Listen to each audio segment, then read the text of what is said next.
Welcome to the Combine Cab. We are finally here at harvest. We've planted the plots, we've sprayed them, we've taken our notes throughout the year, and now comes probably the most important part is checking the yield and the differences that if we saw during the year, are they going into the yield?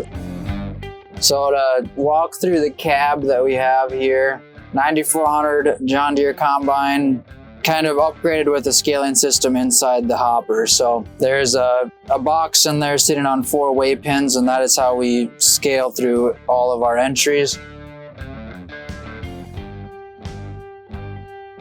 Starting on the right here, we have the monitor for the scaling system. So this will tell me the weight on the scale, 2-pound increments to give us accurate data.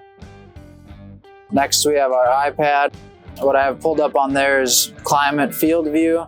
So right now I have it split screen. I have our hybrids that we planted, and then I have the yield on the other side. So what this will show us is kind of some variability across a study, and then where we can pick out different pockets, maybe soil types or maybe a low area versus a high area.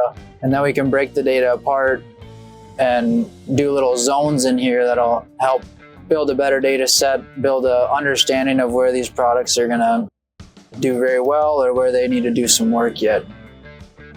Next, we'll move over to the 2020. Basically the same readout as on the iPad. Shows us our new loads. So every entry that we do, we'll put a new load. So right now I'm on load 31. So for this next one, I'll push a new load so it zeroes out everything. So I'll get a new moisture just for that entry. And then I'll also get my pounds, but everything is run through the scale, so we don't usually use that unless we're doing big strip trials. And then we'll use that weight as and do our calculation for yield. Last monitor in here is just a camera system, so I know when the door is shut on the bottom of the scale, so we are getting accurate weight. And then also just to look at the hopper and make sure we're not missing any corn or soybeans. With that, we're going to get into a foliar study here. So all of our foliar studies are 4 to 6 rows, and then we harvest the center 2 or 4.